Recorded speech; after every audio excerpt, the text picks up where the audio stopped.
Ladies and gentlemen, ATDF everything in that shelf presentation.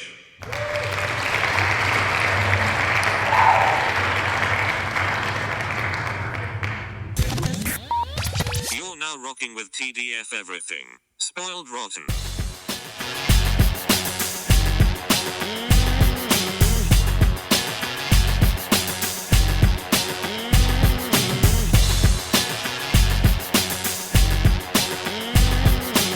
Spoiler alert. Welcome and welcome back, everybody. Hey. It's me, Daniel, And this is Ben on Spoiled Rotten. on that shelf. Boom. Yeah, we're back. We're gonna be revisiting a movie. We've got another cool guest, Mhm. Dave Getachew. You're a comedian. You're just a very thoughtful person in general. So thank you very much thanks. for showing up. I feel like we have been on a podcast together, but we didn't really interact on it. But I've listened to you a lot, and I really appreciate your point of view on things. So thank you very much for doing this show. We really appreciate Well, it. first of all, thank you for all the kind words. And secondly, I was going to say, I've listened to you a lot on another podcast, and you're always very insightful, interesting. So I'm Thank happy you to very do much. more. I appreciate that. So yeah, we will we are going to do what we always do when we have a guest, and we are going to ask you your top 5 comic book characters. Okay, they're not in a particular order, but That's fine. they're my favorites anyway. So I put T'Challa down. Right. Just I find him to be an interesting. Like I don't think I have to explain it at this point. I used to have to explain it a lot, but I just find that it's interesting that they look into his perspective from a royalty perspective, and then also from a hero perspective, and then from a person's perspective, because his love life and those things are always, to me, the more interesting bits. So I always really appreciate T'Challa. Booster Gold Wow. from all the right. 52 run. He is a complete douchebag, but he has a heart of gold in some way. But I just really enjoyed him over 52, and 52 is such a unique comic. So to me, it's like he's always kind of stuck out in my head. Yeah, that's the first Booster Gold we got, and I like Definitely the the first. representation there. I like Yeah. that. I was also going to say Blue Beetle, All right. because I find Blue Beetle super endearing. Like I read his comics probably back in college, and there are two main Blue Beetles that I've read about. Ted Kord, which was the first one. He was just a human and very smart guy, and ran Kord Industries, which Max Lord later took on. And then also the Booster Gold that is, I can't remember his name now, but Jaime Reyes. Yeah. Really good in Young Justice, also really good in That's- the comic books. I know him from Young Justice, and then I have not actually read any comics with Jaime Reyes, but I'm a fan of him in Young Justice. Yeah, I haven't seen his movie either, which has the kid from Cobra Kai Yeah. as the main character, and I'm like, I like know this Ben hero, liked but it. DC's bad at movies, so I enjoyed it. I Yeah, enjoyed Ben it. liked it. okay, great. Yeah, there was a lot of fun there. I'm a bit lukewarm on it, but I think that Ben is not alone in liking it. I think a lot of people like that movie. Yeah, I think that it spoke to me. I mean, it was just a really, really fun movie. It was one of those movies where I'm like, what am I expecting from this? I'm like, not that, but I liked it. And I'm like, I want more. That There was a you great go. intro to the character for me. So he's got an interesting power set, and then you get the immigrant experience also. Yeah. I always find super interesting, especially when you look at that from a superhero dynamic, and just that he's so family conscious and oriented, and not just in the I need to save them. Also, they want me to do good in school, and Yeah, little things that your family does.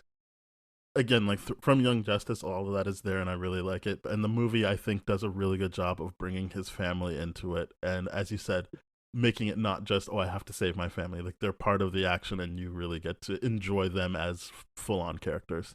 Okay, now I gotta go see the movie, I guess. Yes. It's probably out of theaters by now, but you probably can. You'll enjoy it. I think It'll be on... if you're already in the bag for Blue Beetle. I think there's going to be stuff in there that you like, especially if you like the legacy of it all. Yeah, and there's obviously missteps in there, but I mean overall it's a fun character. I liked it. It's a DC action movie, so of course there are gonna be some missteps. It is a given. It is a given. I actually have 3 more. Go for it. I made 6 apparently. Black Adam, but not the DC movie, which is terrible. There we go. I figured it wasn't going to be the movie. Him in the 52 run, he has this interesting arc of where at first he is like just kind of straight up the Black Adam, who's the evil villain character, but Yeah. then he gains a family over that time, Mm, and you see him like start to embrace sort of some of the more caring parts of himself, I'm and always then in for that arc. yeah, and then the family is killed off in a very Jeez. brutal way, and it kind of sets up who he ends up becoming. Okay. I'll probably come back around to that because I feel like I got back into comics with the New 52, but I was reading like Batman and stuff like that. But Yeah. you've named already like 2 cool 52 runs, so I should probably go back and check those out. Well, yeah, I only read the original 52. I do want to read the new 52 though, but Hmm. it just got me so much further because it was a comic book every week for a Yep. year, and eventually like coalesced into an amazing storyline. And to me, it was an odd thing to do, but they also brought in all these superheroes that I'd never heard of, and like it gave me a lot of interest in them. So Yeah. nice. yeah. And then Miles Morales, for a lot, Awesome. for actually the only one not in the comic books for me. Really just from Across the Spider-Verse and Into the Spider-Verse, like they Great do movies. such a great job of making him endearing Yeah. and like Mhm. cool, and like you even can tell like it feels like the family really like cares for him and they want to see him succeed, and they obviously, without knowing that he's Spider-Man, have to like still be parents to him, but then Mhm. have this one giant block, and they have to figure that out, which is common in a lot of Spider-Man generally. But I don't know, they've figured out a way, especially with the extra arc about, or not extra arc, but how they mentioned that his spider isn't from the Yeah. original universe it was supposed to be from, which was like another interesting twist to sort Mhm. of show him to be the outsider even among the Spider-Men. It was really riveting. So I can't wait to see the next I'm really looking forward to the third one. And Yep. while I do like certain storylines with him in the comics, yeah, the movies certainly top his likability. I feel like you're definitely just on his side in the movies, no matter what. Absolutely. one. And there's also, can't wait to see how he's going to shine in the Spider-Man 2 video game that is Oh going yeah. to occupy my life come October. So that's always a great addition of Miles. We're going to see what that comes from. Yeah. Yeah. And they'll build off the other game because there was the other Yeah. Spider. It wasn't Mhm. Spider-Man 2, it was Spider-Man Miles Morales, which was also really good, little short. I But loved it. Yeah. I'm looking forward and to then Spider-Man too. oh yeah, even the original Spider. That was the first Spider-Man where you felt like you were actually Spider-Man, like you could do all the powers, you could move as quickly. Oh yeah. Because the I was closest thing addicted to before that that, game. yeah, me too.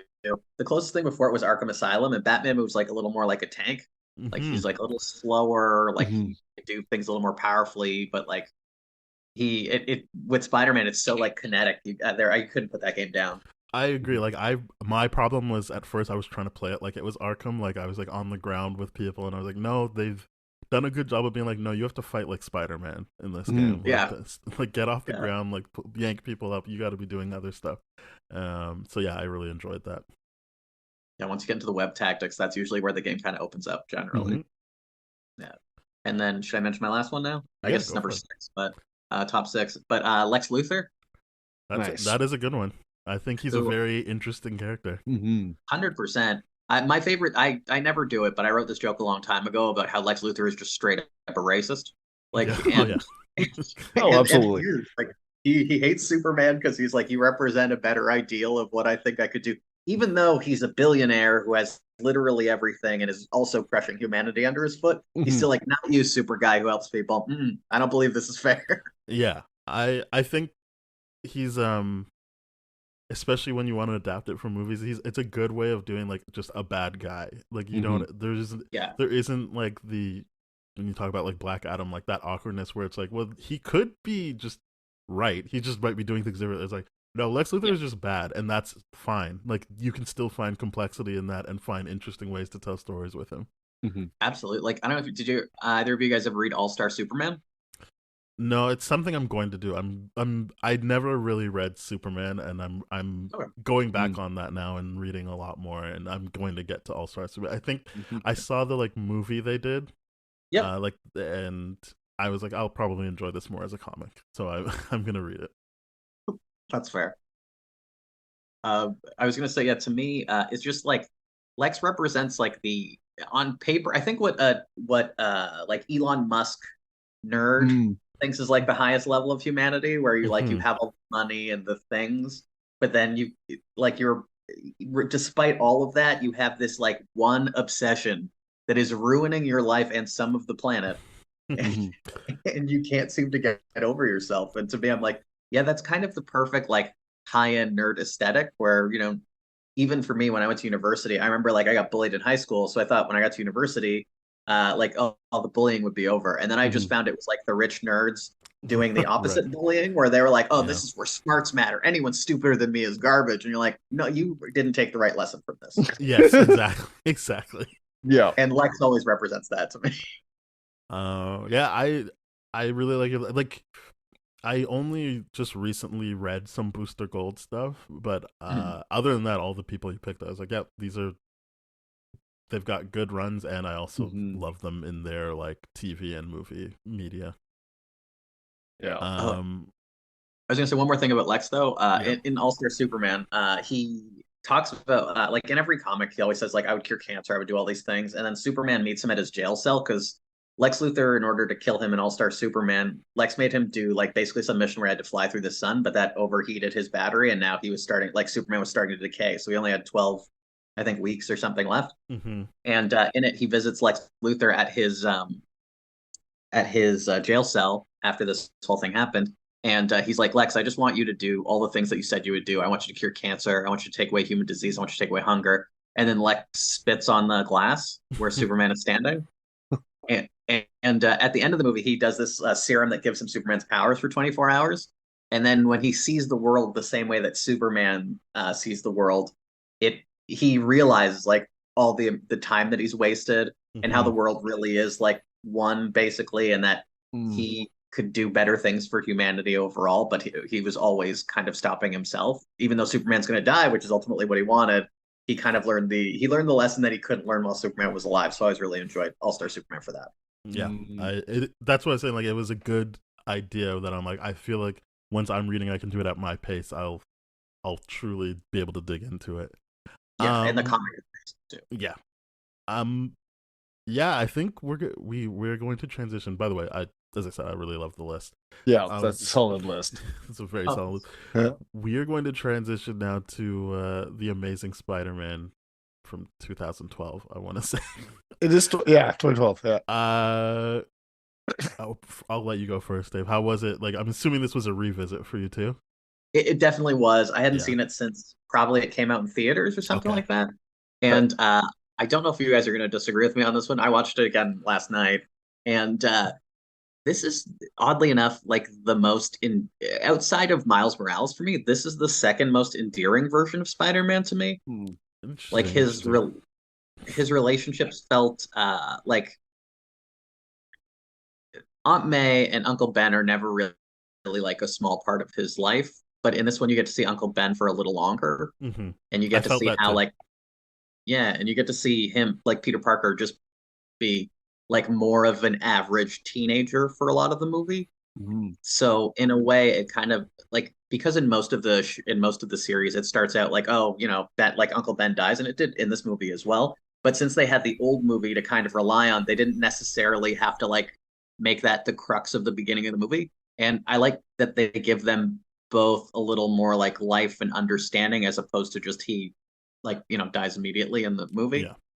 Yeah, you're supposed to And take his word for it that he's a good guy. Like, you see it, like, even Uncle Ben, when he's like, "Hey, he's got you on his computer," you're like, "Yeah, Uncle Ben likes to have fun." That's a nice little interaction with right. Gwen Stacy. But, How yeah, about you, Ben? and Oh, sorry, didn't mean to cut you off, Dave. Go for it. oh, I was just gonna say also just the this sounds wrong and weird, but the characters just feel smarter. Like Gwen Stacy feels like a smart like like person who has their own autonomy. She's not necessarily Yes. like connected immediately in the way that Mary Jane kind of ends up being in a lot of the movies. And so you get to see her like be her own person before like they get together, Hmm. which was just kind of nice instead of and like it wasn't the like he's the teenager who pines over this girl. They're both actually kind of like into each other relatively quickly, even though I he had a agree. crush Yeah, and didn't they're really both into it. understand. They're both into it. Yeah, Yeah. wasn't a lot of teenage angst for a movie with supposedly teenagers, but I thought that was good. I thought that was nicer than I pine away for this girl, and then eventually she says yes after I like get rid of her. Yeah, like Like he my didn't have friend to is wear her clearly a down. creep. Yeah, exactly. Yeah. Yeah. I don't know if I can. So I definitely remember this movie very differently because when I watched it, I'm like, I don't think I like this version of Peter Parker. Like at all. I think every decision he makes, I'm like, yikes. Even after Uncle Ben died, you're still being selfish. You're still being the lesson's still kind of not landing for him, right? And I'm like, how much is it going to take for this one to just really just suit up right now and just literally go, right? And it's actually really painful to me because watching the actual Gwen Stacy stuff, I'm like, oh my God, this is so teenage, but it's so like Romeo and Juliet without the actual aspect until the second one where it's like, oh yeah, this is bad because they're like, oh, like obviously they're like, we're not going to use her as a death as a story device here or whatever, so we're going to use the dad instead. I'm like, okay, great, cool, no payoff there because it was just this weird thing where now he's just continuously being a dick even after Yeah. even after the fact. It's like, oh, everyone came to this funeral except for you, Peter. And I'm like, yeah, even if you were going to call it quits, like, why would you not go to the funeral? Like, what is wrong with you, dude? That is a dumb dick move. And then like, what's her face, Aunt May afterwards being like really soft on his lecture. I'm like, no, you need to tear him up. He left you at the bus stop. He screwed up a few times this movie. You're being too soft on this Peter. I just do not like this Peter at all. I will say this is the most I've liked the movie, and I think a lot of what you were talking about, Ben, speaks to what I like about the movie is that it's Really? more complex. Yes. I think you see it as her being too soft on him when I'm looking at that clearly like she's got some guilt and she's really not willing to lay into him because she knows exactly what happens in that scene, which is you push too far, he's going to start asking questions you don't want to answer. And so she has to handle all this stuff of, oh, I actually know what's going on with his parents, and that's not really something I want to get into. So any real pushing here is going to lead to something I don't want to have to deal with, and I don't really feel good about it regardless because he is a kid. He's not my equal. He's not another adult. We're not in a relationship that way. This is my ward. This is someone I'm taking care of, and I'm letting them down. And so I like that complexity. I like that until we get to the death of Captain Stacy, that it is a much more healthy relationship with him and Gwen, of just them flirting with each other and trying to like make things work. He's not gaslighting her about, no, I'm not Spider-Man. He actively is like, I see the tension here with her dad and me.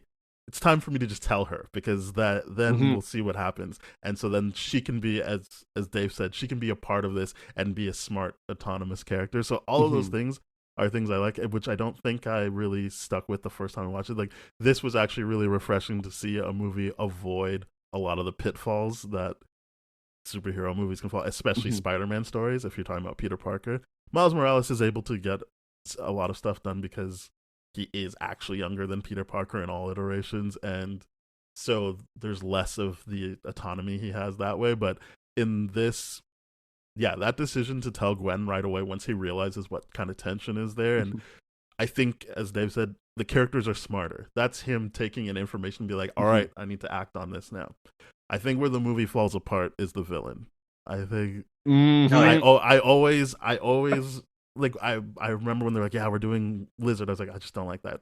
I don't like that villain, and I don't even think they did that villain well in this, because I know I'm talking a long time. This is the last part I'll say. No. I think I feel weird saying this because we just went through the pandemic and the whole debate about vaccines and everything. But my whole thing was, so here's a guy that is literally like, this is a better way to live. I can actually get rid of people's diseases. I am happy like this, and everyone could be happy like this. And there doesn't seem to be a downside other than cosmetic things that people might not like what they look like. And so I was just like, I just feel like he could just be actually evil. Like, even just a change of like, he's unhappy and he wants to make the world as miserable as him would make it easier for me to be like, hey, okay, you gotta, because I understand, yeah, you can't just force this on people. But at the end of the movie, they're still like, and now we're gonna force the like cure on people without asking anyone. Without asking anyone, hey, do you actually feel better? Like it's like, no, we're gonna force it on you anyway, but just we're doing it our way. So I just felt like that part of it didn't really work for me. And in general, he kind of just seems like a nuisance to the lizard instead of what I imagine the point of that story would be, which is here's my like pupil that I feel kind of responsible for, and here's some guy I look up. It's the Doc Ock thing they did in Spider-Man 2, but now you're doing it with a lizard. Yeah. And it's just like they didn't even get to play off of that because he kind of was just like, get out of my way. I'm doing something. And Spider-Man's like, and I'm figuring out my stuff. So we don't really have to intersect here until you try to kill me at school. Yeah. And the weirder part is like, first of all, like Spider-Man immediately gives him the theory that allows him to finish his like life's work. And he isn't jealous at all. Like that. Yeah, like everything about it felt like you could go deeper with this lizard guy. Like he can feel some way about Peter. He doesn't really like. I know at one point he goes, "Oh, it's Peter Parker. I'm gonna go to school and kill him." But like, there's no real like tension there. I agree, and I think that's where the movie loses me. But now that we've kind of gone through the heights and lows of superhero movies, this actually did feel like, okay, this is a bit better than I gave it credit for. For being able to do some stuff new. I still don't like that they try to focus on his actual plans. I was also gonna say the like to me, I'm like, if they set up more of a like, and what I thought was happening because I made a better movie in my brain was they were gonna set up a Goodwill Hunting sort of storyline where he like is jealous of Peter because it's like his father, who also was holding this formula. It wasn't even that Peter figured it out. They mention it later in the movie. And then he's like, he kind of lives in that same shadow of, I can't remember the professor's name in Goodwill Hunting, but like he ends up being, that way Peter ends up being more of the Matt Damon character, and his jealousy leads him to do other things. But by the way, deciding that like, one, I need an arm, and then two, I become a giant lizard creature, but then three, I want everyone to become giant lizard creatures, didn't even, like, it felt like they came up with that in writing like a couple weeks before they had to shoot the movie, because it was so nonsensical.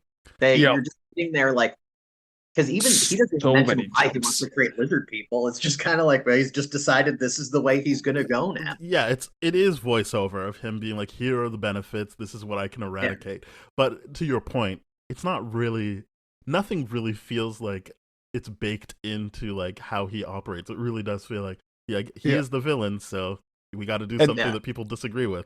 And okay, so Green Goblin to him, right? Because he just has that alter ego. Sorry to cut you off, Ben, but just he has shitty alter ego, and then it makes these decisions for him. But at least Green Goblins, you get to hear the logic out the whole time, and it makes over the time. Where the lizard, you get like, I don't know, 10 words occasionally, and then it's like, oh yeah, turn people into lizards. And they can't do Dr. Jekyll Hyde either, because he's not a savage when he's the lizard either. He's still smart and knows what he's doing. So you don't even have the whole like, oh, I lost it and turned into the lizard, and that's the danger. Yeah, it's like he's King Kong. It's really messed up to me because when I watched this, and correct me if I'm wrong, but I saw this as like, okay, he had his formula done the first time, and then Rajit was the one that was like, hey, oh yeah, we're gonna test it on human people, and then he's like, you can't do that. He's like, well, they're veterans, so yeah, I can, and then he goes to do it, and then this guy's like, oh, I'm gonna test it on myself. Like, he seems like more of a hero than anything else. And then it's like Rajit that's like the actual villain. So I'm like, why? Well, he was the actual villain. He was telling everyone, I'm Proto Goblin. Like when he was doing his interviews for the movie, he was like, yeah, my character's Proto Goblin. So it's very clear that something major got cut from him because he's a real non-factor. I feel like his name Irfan something. I can't remember the actor's name. He's a really great actor. It's kind of a waste of him in this. Irfan Khan. Irfan Khan. Yeah, he's like he's such an amazing actor, and in this you're kind of like, okay, like he's got like 5 lines, and like I know he's passed away. It's just truly a shame. Like he's such a like, and I was excited. Like I know he's from Slumdog Millionaire, but he's in a bunch of other stuff. He was also in Life of Pi that year, so he was in a movie with 2 Richard Parkers. But it was just like he's like he was telling everyone, yeah, like this is my like villain, and I same thing happened to Felicity Jones when she was like, yeah, I'm Black Cat, and then the movie comes out, and you're like, nope, no, you're not. It's just not happening for you. Sorry. Yep, you're definitely right. Like something got cut on there because it's just like, well, they're clearly building him up to be what it is. He's got all the bad stuff, and the moment the lizard actually turns into the lizard. It's like, okay, all the bad stuff went to you, and then Mhm. like Ratchet's just a non-factor in this movie now. It really just escalated really, really quick. And then the idea of like, hey, this is the study notes I have. It's like, okay, healed, but always neglects the fact. I'm like, oh yeah, increased aggression. Probably why you don't want this. Like the freaking rat that came out. That, by the way, Peter just left there. It, Yeah. that bothered me. I'm like, wait, this rat's just straight up cannibalizing other rats. Peter's watching it. He's just cut. I'm like, just web it up.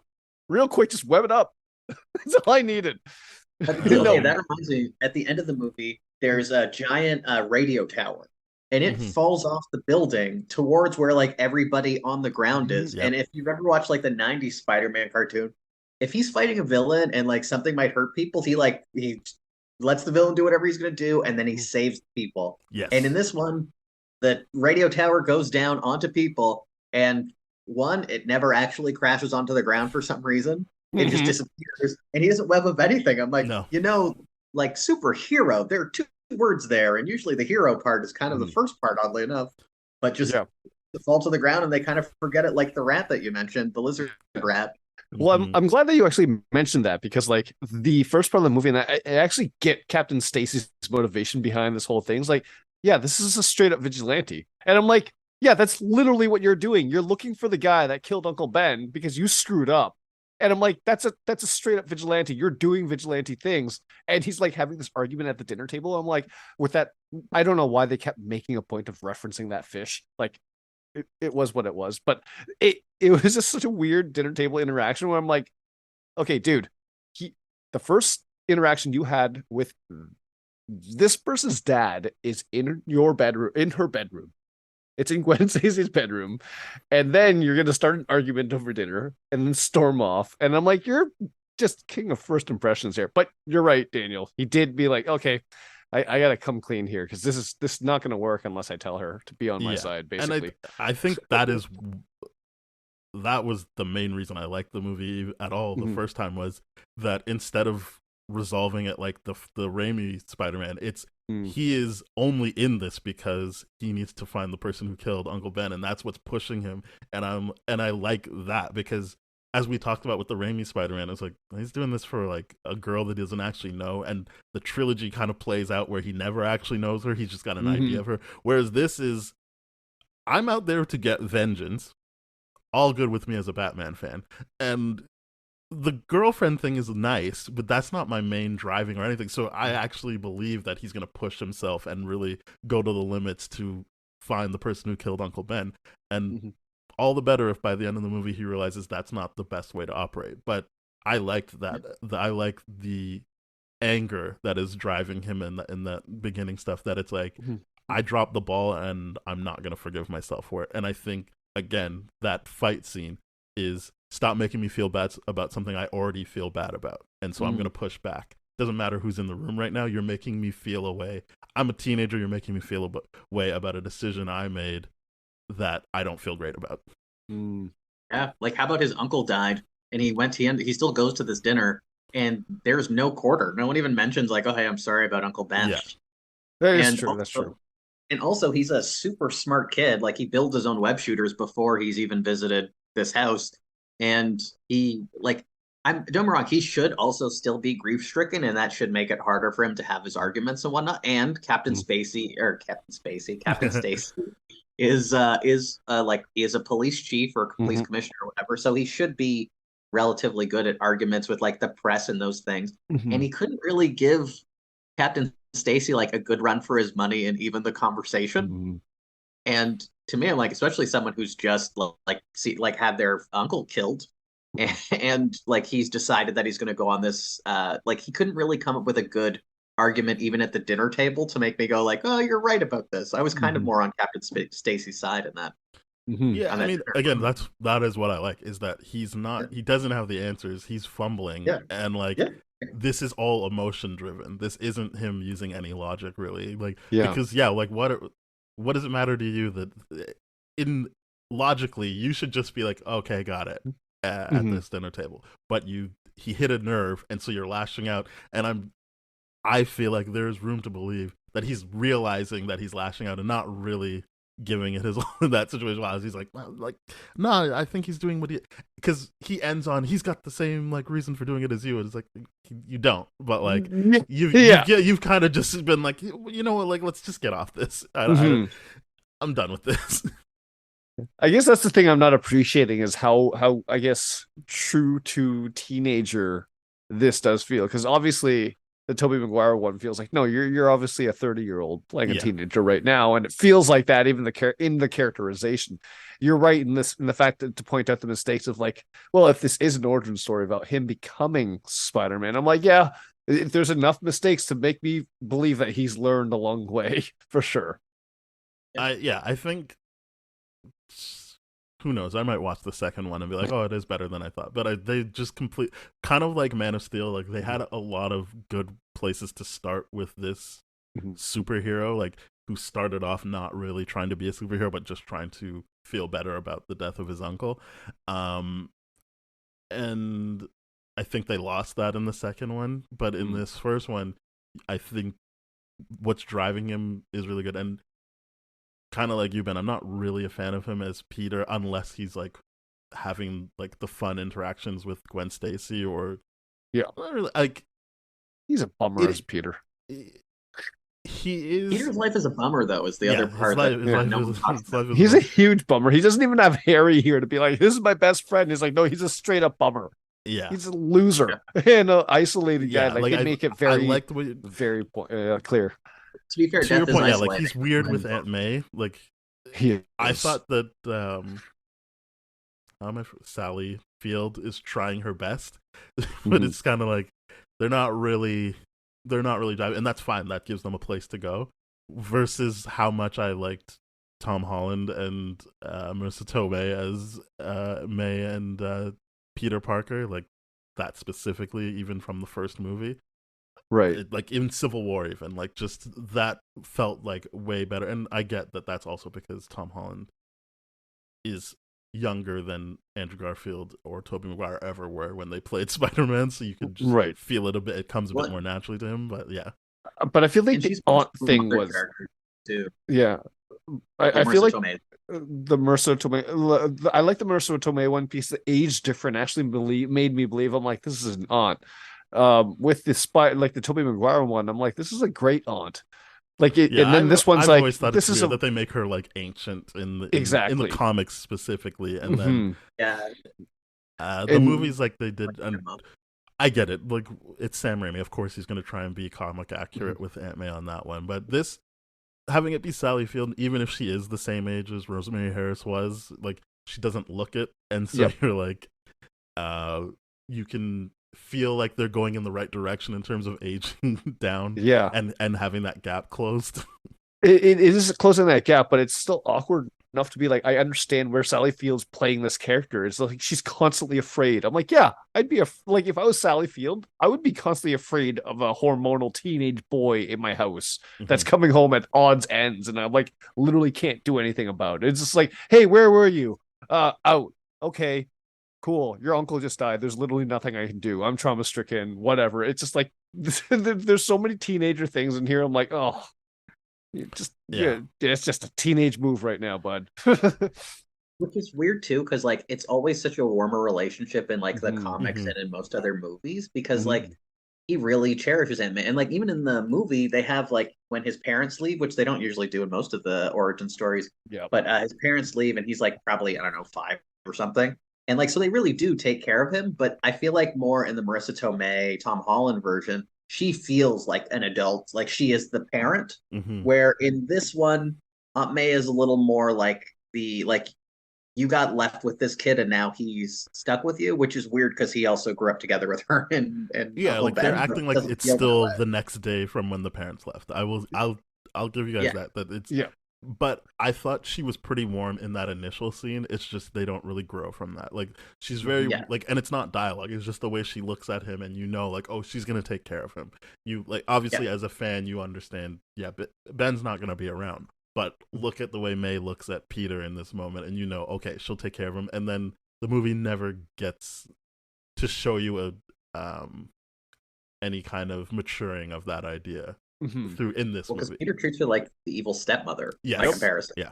And I get, and especially like it does make sense when you like the other thing is too, they don't really do a lot about grief, even though it like shows up through the way Peter is acting throughout the movie. Yeah. Like if they did explain a little more of like if even she said like I want to talk to you about Uncle Ben, and then he's like, no, I don't want to hear about that right now. That might make a little more sense. But him just immediately like turning cold to her based on their relationship doesn't particularly make the most sense. Because he's acting like it's a home where he's not wanted, and like he's finally getting attention, and now he's like, well, I don't even want it anymore. Yeah. And that's still rude to Peter. Yeah, it feels brutal because it's like that moment where she's clearly like, no, we need to come together in this kind of moment. And then he's like, no, screw you. And I'm like, you're making this so hard on yourself, dude. Like, this really is hard to watch. Like, just the characterization and what he's doing in general, and how he's pushing literally everyone away, and how he continues to do that by the end of the movie, too. I'm just like, oh, this is rough. This is a hard Peter to watch. But, like, I think, Daniel, you pointed this out before, where he's fun as Spider-Man. I'm like, yeah, he's legit really fun as Spider-Man. Yeah. I don't have any notes on his Spider-Maning. I think it's up until that point the most fun I've seen a Spider-Man be. And again, he's still like angry, so like there is that kind of bite to it as well. But I like that he's quippy, and that it does feel like you're watching him be able to work things out through putting on that mask, as opposed to the, sorry to keep shitting on the Raimi Spider-Man, but like it just felt like, yeah, he got stronger, but it's still Peter Parker even with the mask on, versus like the idea that he is working stuff out and feeling like in comics it can be he just feels free as Spider-Man. In this movie I understand it to be just like this is how he's working his shit out, but there's a difference, and there's that escapism for him, and I think that plays out well. It's just then you have to deal with a lackluster villain and that very disappointing decision to have him be like shitty to Gwen after what they've just went through, because that is unfortunately kind of just par for the course with writing Spider-Man, is he can never be actually happy. You always gotta hurt him somehow, and it's just like, yeah, but this way you're also hurting other people. Like it's fine if you like hurt Peter Parker because you want to see him come back from it, but now he's like shitting on other people who had nothing but good intentions for him. Aunt May, Gwen Stacy, like it's not, that stuff is not good. Yeah. But also the way someone might lash out when they're dealing with grief. Like again, I just don't think they really played that out as well as they could have. Like, because it does make sense. Maybe they edited things down as things happen over movies, but I was like, to me, I'm like, as a grief-stricken person, like I could imagine them pushing everyone away and doing those things. But with that said, this is actually my favorite portrayal of like a live-action Peter Parker, like, or maybe not Peter Parker, sorry, maybe as Spider-Man, because like Spider-Man in with Tom Holland feels like a little like year one Spider-Man. Like he's, even though he's had 5 movies or whatever now, it's always like, oh, hey, shucks, guys, and I'm just like coming along, and he doesn't really like come into who he is as a man, I guess. Right. Where this Peter Parker generally over this series feels a little more like sure of himself to me, even when he's wrong. Like even in this movie where he's like really wrong, he feels much more like this is who, like he feels grounded in the fact that that's who he is at the moment, whether he's right or right. And so here's the interesting thing, right? Like in this, like obviously trauma is a big part of Spider-Man as well as everyone else's characterization. In each kind of trilogy has handled his trauma in a different way. This one seems to be focused on the trauma of the parents leaving. And I'm like, okay, well, as shitty as it is, the parents did get to say goodbye and like closure and like, I love you and all that kind of stuff. I'm like, that's a pretty sweet, like, oh, they didn't come back for 4 years. That sucks. Like, and it makes me question, like, but the trauma that the MCU one, to me, I'm like, because the revelation of like, yeah, it's one giant origin story is what they said. I'm like, oh, I guess the trauma is toward the end, and now we're gonna get the hardened Spider-Man that actually has trauma to deal with and processes by alone himself and all that kind of stuff. But this one is just, there's never a real fun moment with him as Peter at all, and it really that's a bummer because we spend so much time with Peter.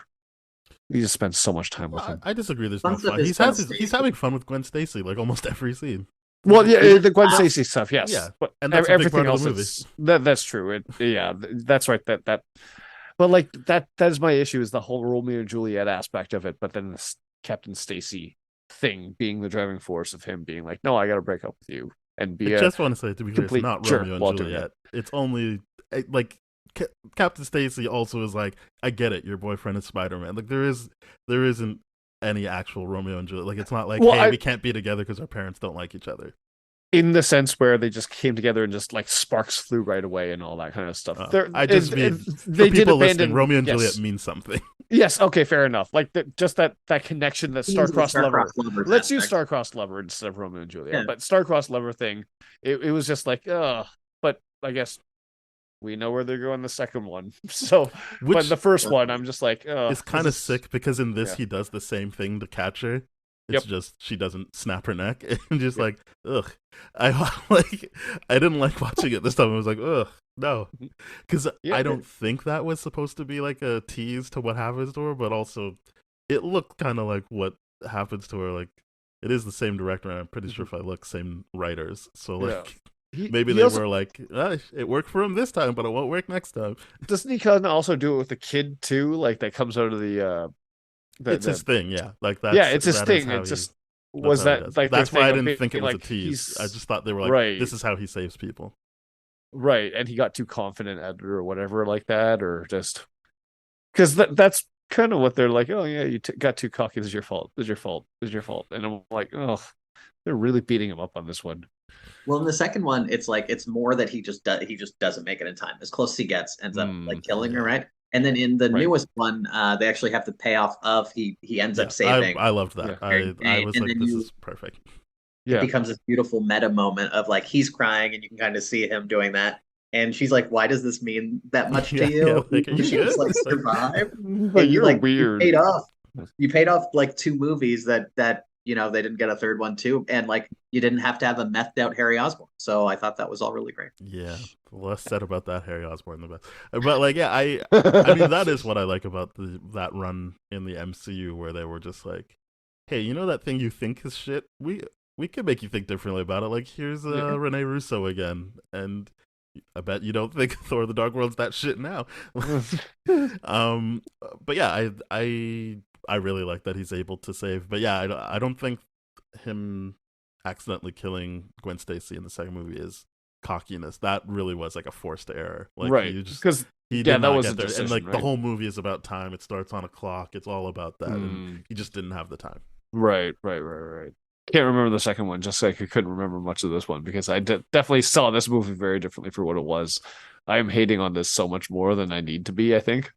That's how you feel. Like there's that's not wrong. So bad I can understand why. Because like if we right now break down the logic of the lizard, we'd all just be sitting here like, I don't understand why. Well, there is no logic. It's just a complete jump. It's just a complete jump because you're right. It's just like I healed this, but then it's like, why are we turning everyone else into lizards? Like, I think the movie answers that. Like, I just think the problem is the movie is saying he's like, this is better for everyone, and they're trying to play into his whole altruistic. I was doing this to save the world. Like this is in my head. I'm gonna save the world, so I'm gonna save the world by doing this to them. Which is what I said is the issue for me. Which is like, well, he did it to himself. He feels better. And he like, because he wasn't just like, oh, this is a way that I can replace. Like, it's not like Extremis where they're like, oh, we can replace limbs. He's saying, literally, my whole life is better because of this. Not just I have my arm back, but I feel better. I'm not gonna get sick. I'm gonna live longer. This is just better. This is actually the way to live. I just think that then they're like, and he's the bad guy now, and you're like, I think it's just easier for people to get on board if he is saying like, oh my god, I'm a monster, and now everyone has to suffer like me. I think that's I agree. Wonder Woman, like, just very easy. By the aggression. That makes sense. Because if you're going through it and it's like, no, I literally just feel better about life now, and I want everyone to be this way. I understand that people are like, hey, I want to be able to opt into that. But as I said, they still at the end of the movie are like, no, but everyone else, we're just gonna hit you with we're just gonna blast you with the antidote anyway. Like Yeah. it's you still not getting any, like, you're not being asked if you want that either. So it's just, that was the awkward thing for me. It was like, it doesn't really work. And then I'm also just not a Lizard fan, and they stripped away all the tension that could have been had, or the drama that could have been had, of like their relationship before he becomes a villain. It's Right.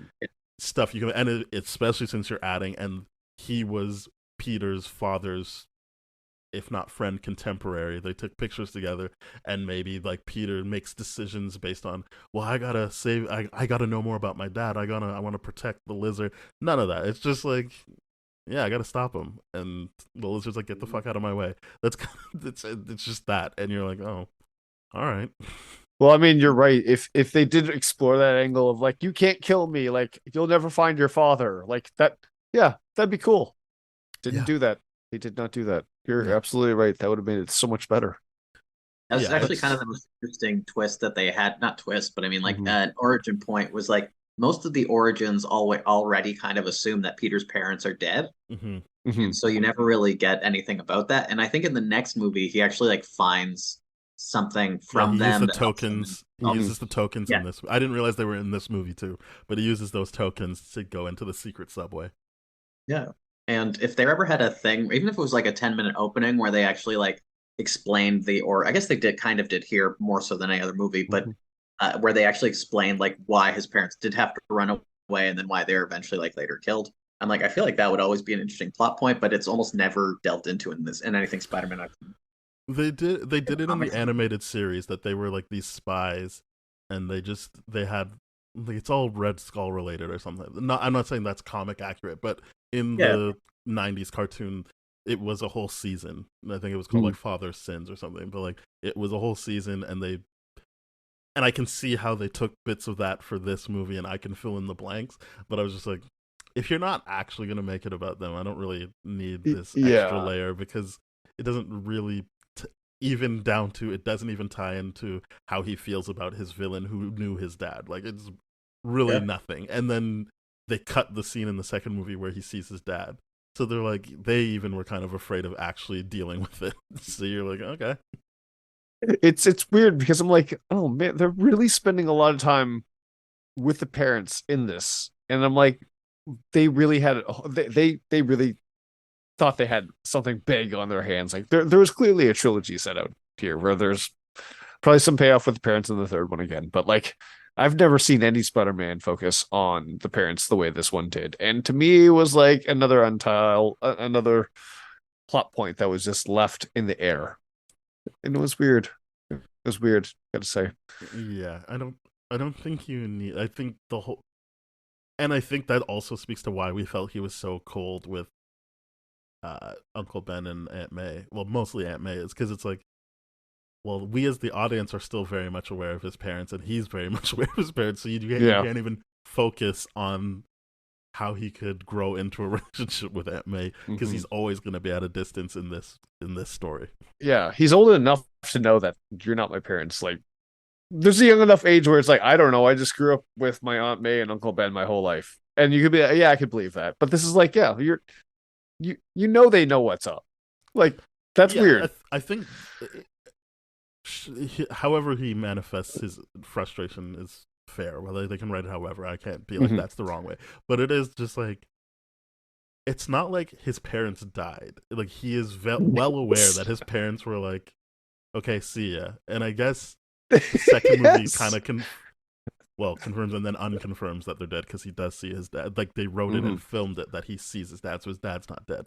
But like, it is kind of just like, I guess you just assume they're dead, but then was there ever any conversation about like, can you just like look for them, or what? Like, what are we doing here? Like, I don't know. I think it brings too many complications. I don't think they should have done that. And I get it. They want it to be different, but I thought they were different in enough ways without having to do the parent thing. Like, again, the Gwen Stacy thing was a great change of just like, he's gonna just tell her. There's no like stupid, I gotta protect the ones I love. It's like, no, I love her and I want her in my life, and I need to like give her the information she needs to make a decision.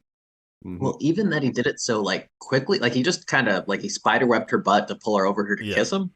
Yeah. And to me, I'm like, that is the most teenage shit I've ever seen Spider-Man do. Because Yeah. like if you're a teenager with superpowers, the hardest thing in the world is going to be to keep your secret, and then Yeah. let alone to this girl you just started dating. So to me, I was like, oh, this actually kind of it's the youngest move I think I've ever seen a Spider-Man pull off. Just in that, like he couldn't even hide it.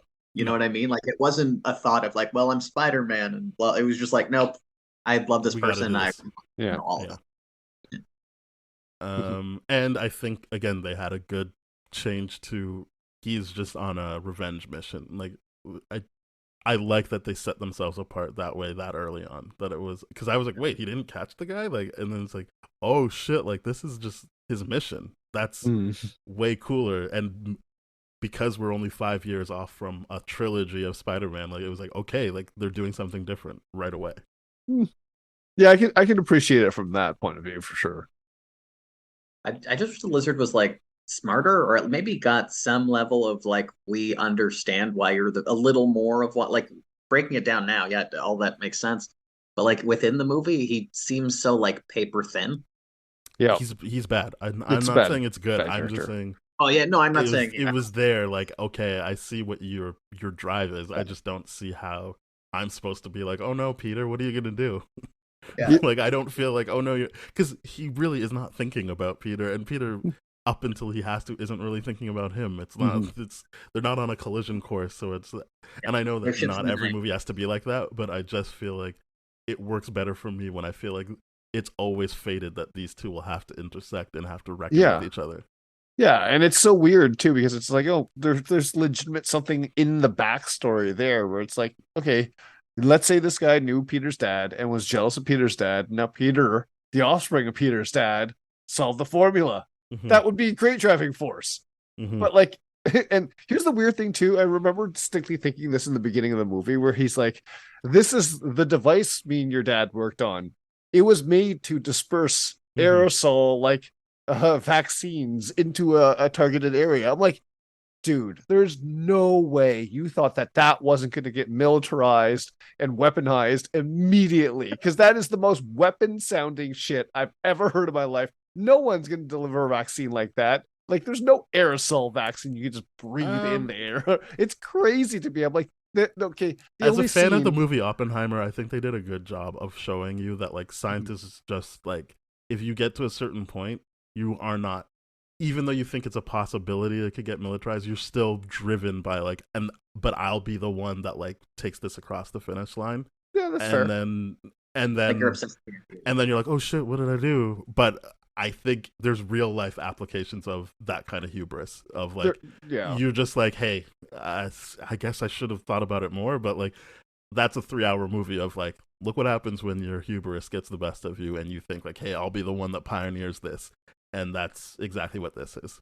That's fair. That is fair. It's just like that's the only thing that remotely in the beginning of the movie made him sound like a villain because I'm like that's a villain thing that you would do this to tell me that it's a vaccine, but then end up trying to turn people into lizards with it.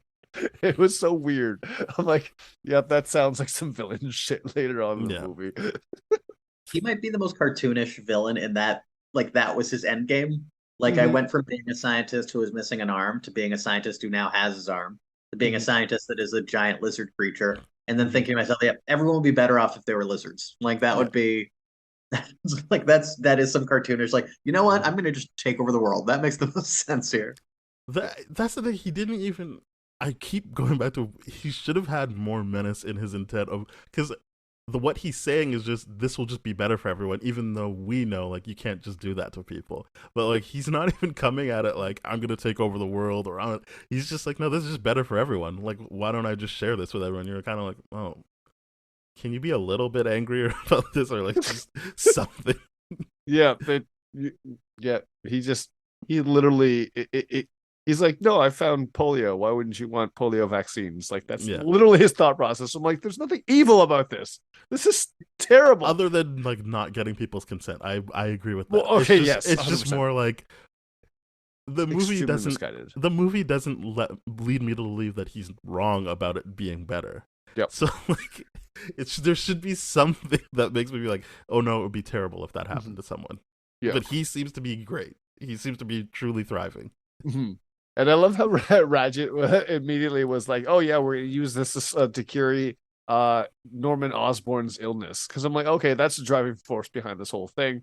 And then they're like, okay, we're gonna test it on the veterans, which is obviously evil. But at the end of the day, they're still looking for a cure for something. So I'm like, Yeah. this isn't evil. There's nothing evil being driven here. Like, it's not like in the first one where it's like, oh yeah, Green Goblin technology got sought by the military, and now we're weaponizing it. Like, you're right. Well, I mean, yeah, it was always supposed to be weaponized. Like that Well, was the intent. Was like, let's go kill people, and it'll Right. be easier. But what I'm saying is like nothing came in here and took it from his hands to weaponize it. It was just like, no, it was all him all along. But it was just like, wait, that's evil. It was just misguided and terrible with consent.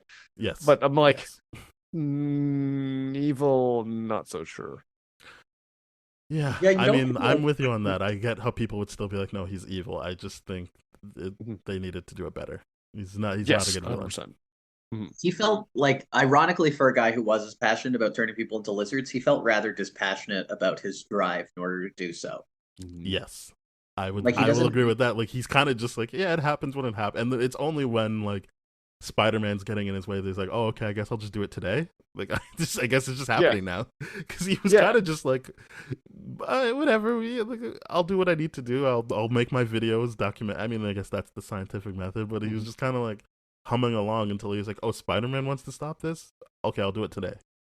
Yeah, For a it's guy- yeah. Oh, sorry. It's weird because it's not like he's doing something like, oh, I'm making a time machine. When is it finished? It's irrelevant when it's finished. Like when it's finished, I'll be able to fix whatever. No, he's just like, oh yeah, I better speed this up. It's a terrible, terrible timeline. Yeah, sorry. Oh No, no, it's I'm just gonna let say- you go. Okay, for a guy scheming in a sewer about how to turn other people into lizards, he doesn't seem like super gung ho about it until you're right. Spider-Man comes into it and he's like, "Oh, okay, I guess I've been found out. Now I better like rush these plans up." Mm-hmm. It just, his whole arc felt like a little forced. Like they didn't even know what they were gonna have the lizard do, and then they were just kind of like, lizard people. He fights them on top of a building. We'll figure it out. Yeah, because I think this is also one where Kevin Feige was giving notes, even though he wasn't like. I think he was kind of like, you gotta do something about the pacing. Like, I think that was his main note, and then a bunch of notes for the second movie. But like, I think this movie was kind of like, I mean, what do we do with the lizard here, really and truly? I mean, I don't think they took his notes this movie. yeah. Do you feel like Kevin actually gave like genuine notes, or was like, no, screw this up as fast as possible so we can get him back and we can negotiate this? Do you think there was ill No, intent I think he and cares. sabotage? I think he cares about like telling stories. Like Right. if he's giving notes, I'm assuming he's being paid for it. So at that point, he's gonna do a good job.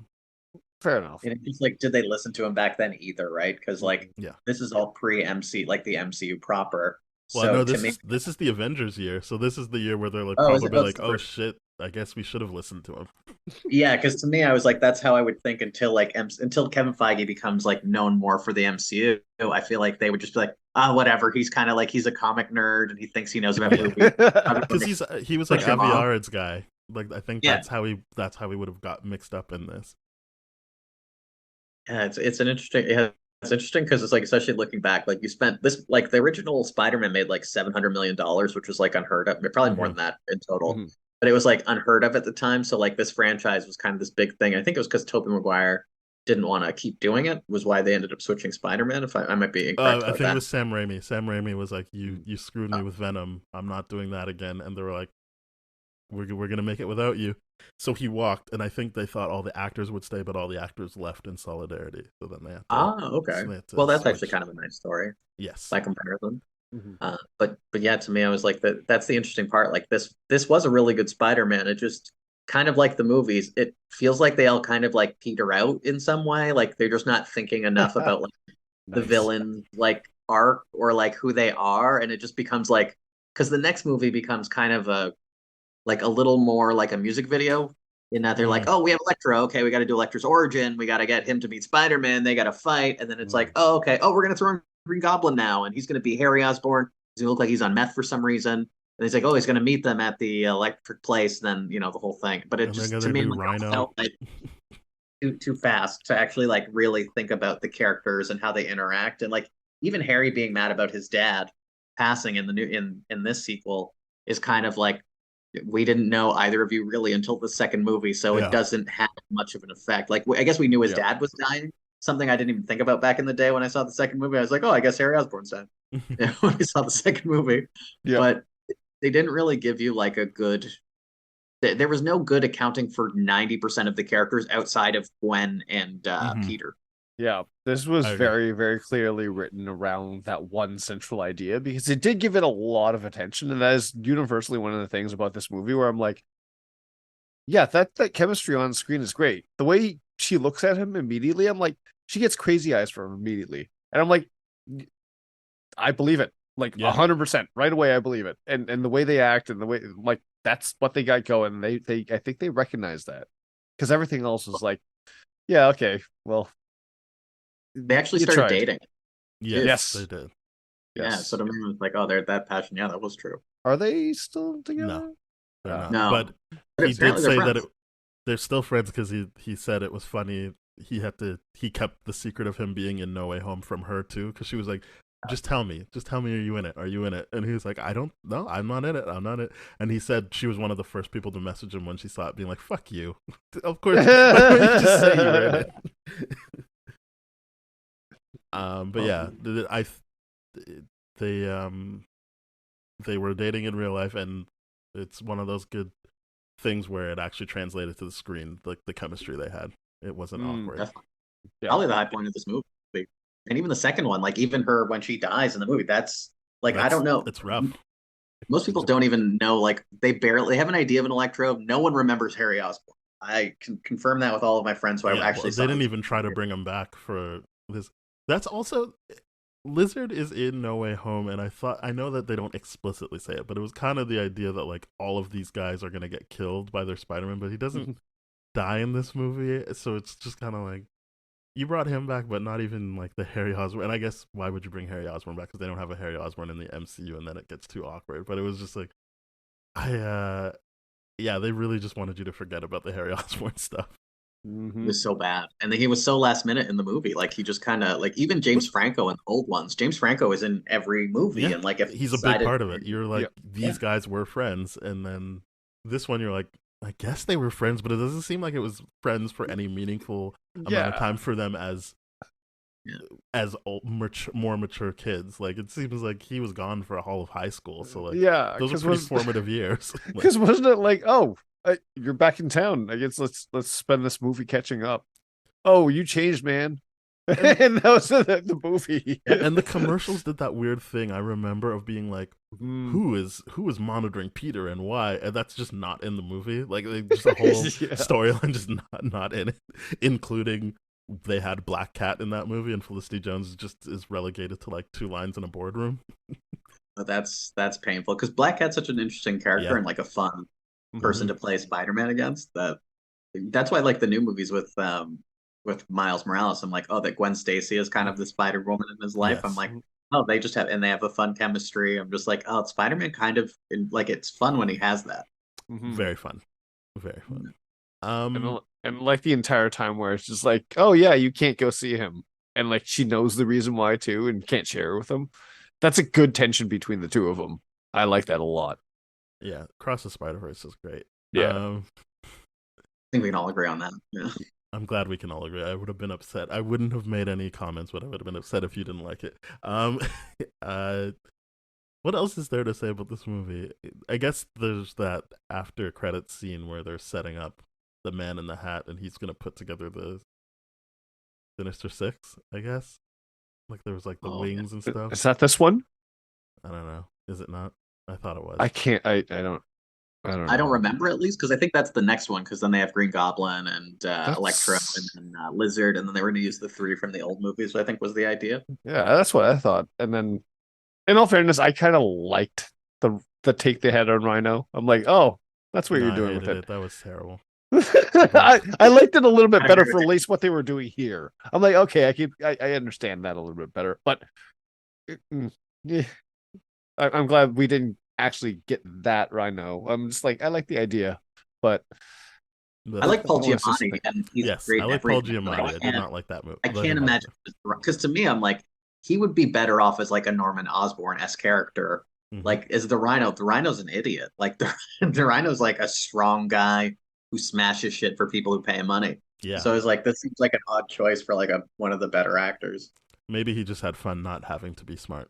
Mm. I guess that's fair. Yeah. Maybe I can just be happy for him, but it was not good for me. He's like, I give just me- wanted 3 minutes where I run at Spider-Man. That's all I need. There you go. And they'll put it in the trailer as if it's going to be an actual scene of the movie, and then be like, "Oh no, that's all it was." Nope. That's at the very end of the movie, and it doesn't factor in any way, shape, or form. No, other than he's back, baby. Spider-Man's back. He's not going to let that little kid fight his fight for him. Is there anything else to say about this Spider-Man now that I've even said the wrong post-credit scene?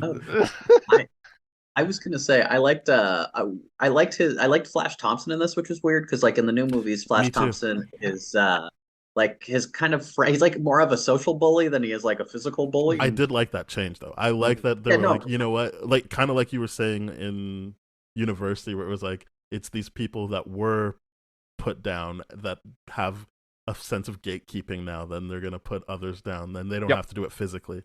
Yeah, but to me, this one was interesting only because, well, not only because, but because like that is the classical relationship. And then he tries to be friends with Peter at the end, and you see him kind of becoming the Spider-Man fan. So he at least gets like a bit of an arc.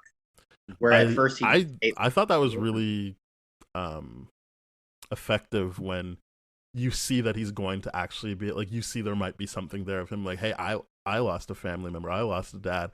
But then Peter just takes it as, you've been bullying me my whole time. I'm gonna fight you right away. And he's just like, no.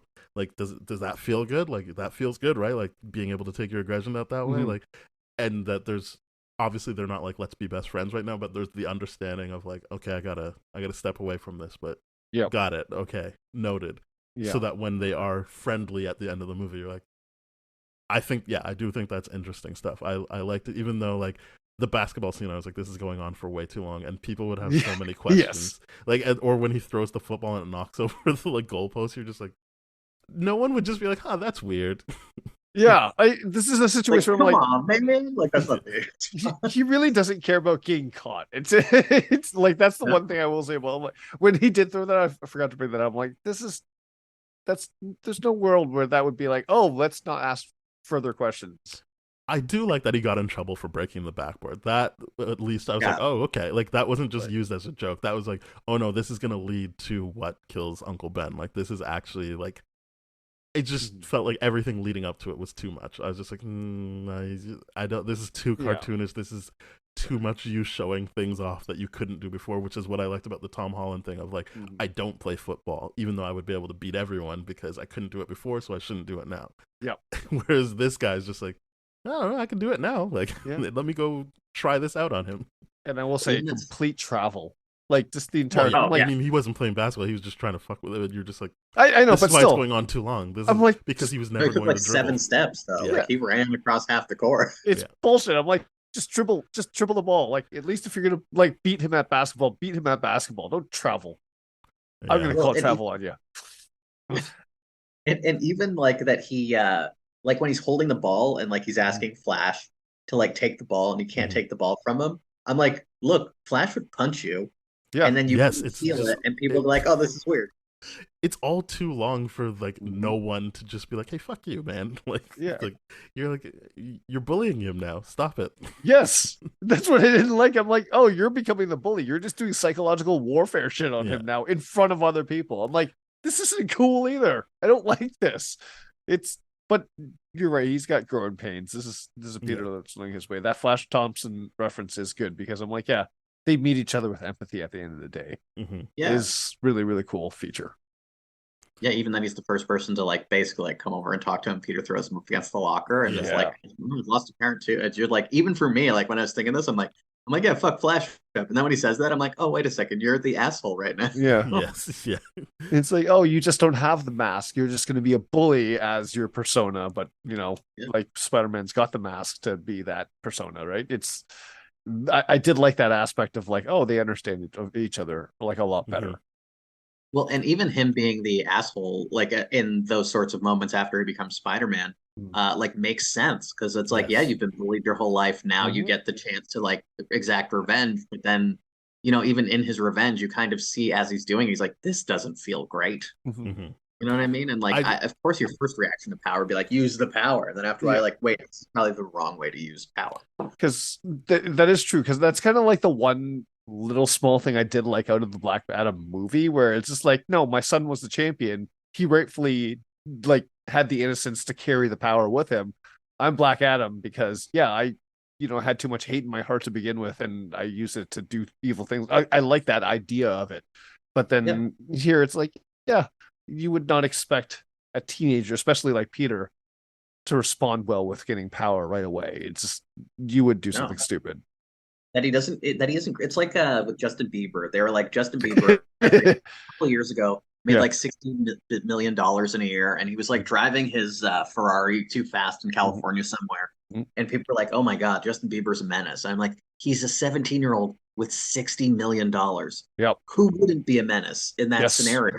Hmm. And so like for Peter to kind of like get a little power hungry or like be a little bit of a menace, I'm like, yeah, like if you're not at the place in your life where you have the wisdom to know like, okay, Hmm. maybe I have these things, but it probably isn't in the it's like the same way rich people don't wear suits and fancy Hmm. clothes all the time. They're like, yeah, I don't hmm need to do this every fucking day. Sweatpants are more comfortable than dress pants. Yeah. exactly. Yeah, I as I said, I don't think they were able to complete the thought, but I, Hmm. like Man of Steel, think this was a good place to start Spider-Man, in a place of Yeah. what would actually happen if a kid that kept getting picked on and had a chip on his shoulder, which every version of Spider-Man does, Hmm. gets power, and you see how that plays out. That was my main complaint about Blue Beetle, of like not having that intervention of power actually line up with the trajectory that the Hmm. character was on.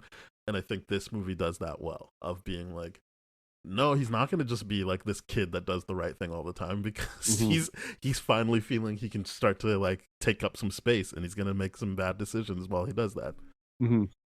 And he's a kid. Like Yeah, it's a kid is yeah. not gonna like if you're a kid and you're 240 pounds and 6'2", and when you're like 14, you're gonna realize pretty fast, like, oh, I can do things other people can't really do. Yep. Hmm. And then if you don't have that physically, but or at least visually, physically, and you still get all those things, and you were the kid that was bullied, like like that would usually be the nightmare scenario, in fact, Hmm. because their Hmm. assumption is like this is how I learned how the world is, so I'm going to act within my understanding of the world. Yes. Yep. That's why big Uh, guys don't ever want to fight at bars. They're like, no, no, people have been trying to fight me my whole life, and I realize how stupid that is. yes. And Yeah. it's Yeah. like at that point, I don't want to deal with it. Where it's like if you're the small guys, always my one friend, I love him to death, but when he drinks, he wants to fight my biggest friend every Hmm. time, Yeah. and Oh. No like good. talk him down, and he recognizes it when he's sober the next day. And we're like, why are you picking fights with Raddick? You don't need to pick fights with Raddick. And he's just like, I don't know, man. I'm drunk. I feel a little power hungry. I'm like, you know what? I could kick everyone's ass. And it's like, yeah, just remember we're your friends. And if you're not around your friends, this could go really bad. Yeah. Mm. Well, I'm glad you guys are there to remind him of that. Yeah. Yeah, for Um. sure. All right.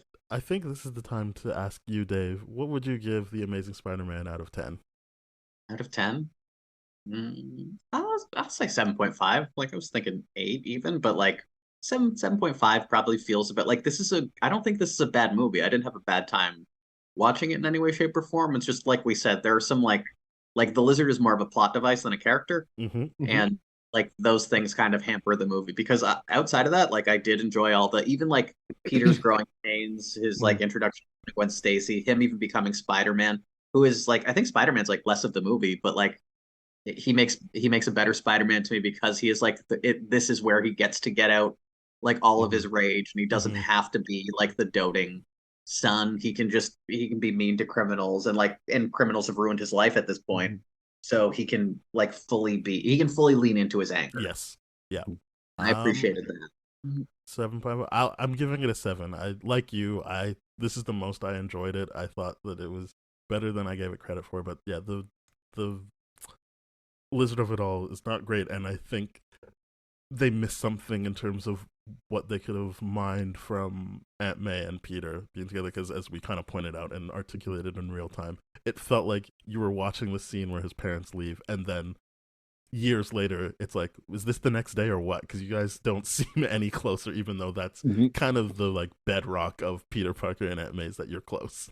Yeah, I'm doing a 5 year. I did not like this revisit. I think I just it didn't get there for me. There's a lot of things where I'm like, okay, darker, that's all right. But then there's a certain point where I'm like, I feel like I'm just watching a Batman movie with a Spider-Man costume. That was kind of rough. Visually, it looks a little bit like that too, actually. Yeah, they did a lot of the same kind of like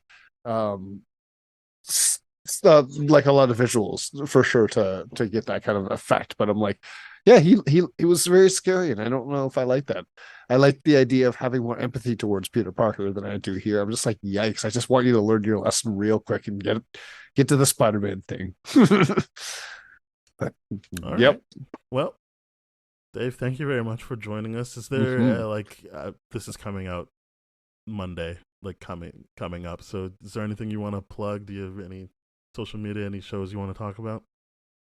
I'm on Instagram. I'm at King Boss Tells Jokes. My real name actually means King Boss when translated to English. There we go. So that's where that comes from. I don't have anything I can really think of off the top of my head. But this was great, and if we could one day do an anime version of this, that'd be hilarious. I'm down. If you'll return, we will gladly have you. This is really fun. So yeah, we're part of the That Shelf Podcast Network. With other great shows like Bad Gay Movies, Contra Zoom Pod, Springfield Googleplex. So please go to thatshelf.com. You'll find those shows, our show, and more shows. If you want to hear older episodes, please go to tdfeverything.com/spoiledrotten. Our email is spoiledpodcast@gmail.com. We're on Twitter, Threads, and Instagram at tdfspoiled, and on all the podcast platforms. So please rate, review, subscribe, share with your friends, follow, do all the stuff you need to do. And we'll see you next time. Thank you very much. And thank you very much, Dave. Bye-bye. Well, thanks to both of you. Cheers.